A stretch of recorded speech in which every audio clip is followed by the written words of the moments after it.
Assalamualaikum warahmatullahi wabarakatuh. Saya Indar Pratiwi Nandar dari Pendidikan Biologi kelas 7B Universitas Cokroaminoto, Palopo. Hari ini saya membawakan materi tentang tumbuhan endemik dari mata kuliah fitogeografi. Saya mengambil tumbuhan endemik dari daerah Mediterania atau daerah Turki. Jadi langsung saja. Jadi nama tanamannya ialah tanaman mandrake. Mandrake atau Mandragora officinarum adalah tanaman sejenis ginseng yang berasal dari tumbuhan genus Mandragora yang ditemukan pastinya di wilayah Mediterania. Tanaman herba tahunan ini bentuk daunnya itu bulat telur, tersusun dalam roset, akarnya tegak dan tebal, terus bercabang. Bunganya juga berbentuk lonceng dengan varian warnanya itu orange dan kuning.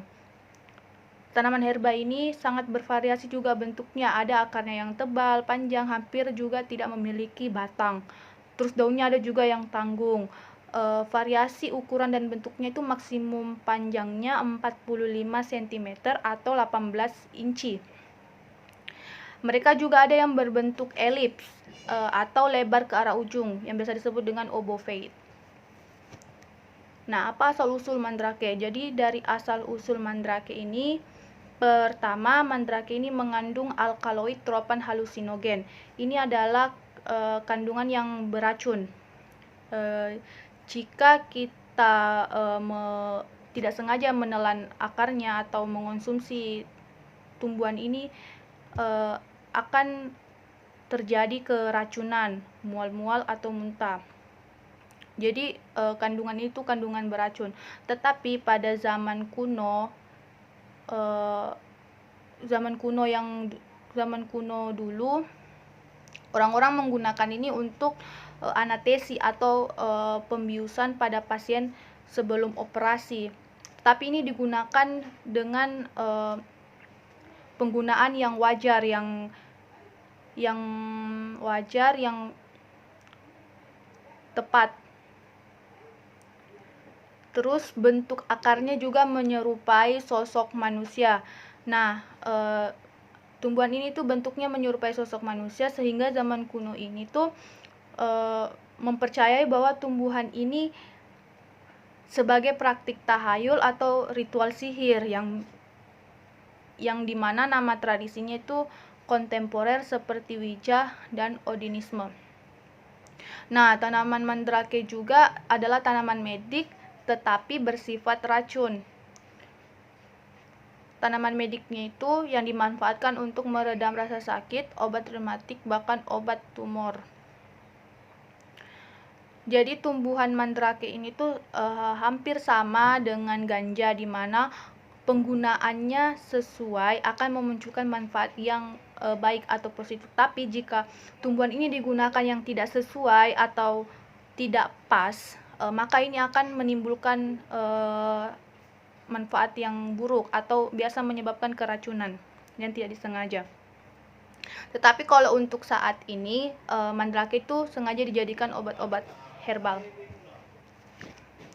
Nah, seperti teman-teman lihat, ini gambarnya mandrake yang berbentuk menyerupai manusia.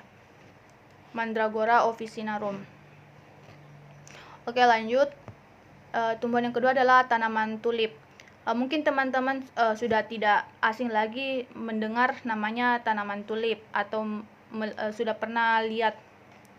Jadi tulip atau Tulipa pulsella merupakan tanaman genus untuk 100 spesies dari tumbuhan yang berbunga yang termasuk ke dalam keluarga Liliaceae.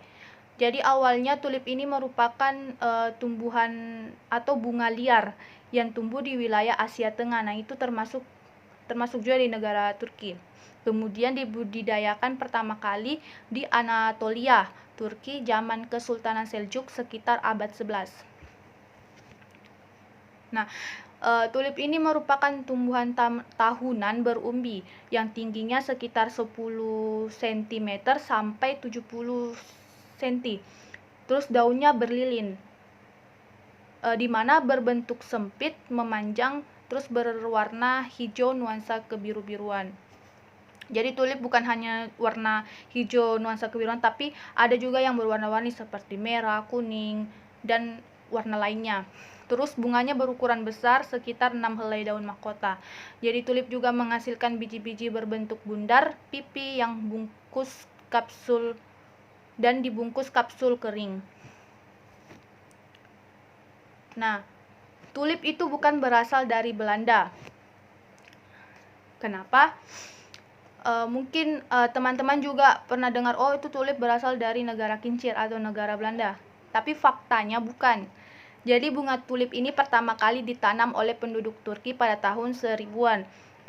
Itu tadi yang saya bilang, tulip itu bunga liar yang tumbuh di Asia Tengah.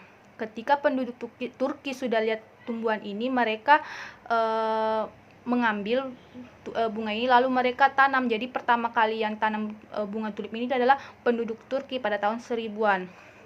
Setelah ditanam oleh penduduk Turki, lalu dibudayakan pada masa Kekaisaran Turki Ottoman pada tahun 1299 sampai 1923.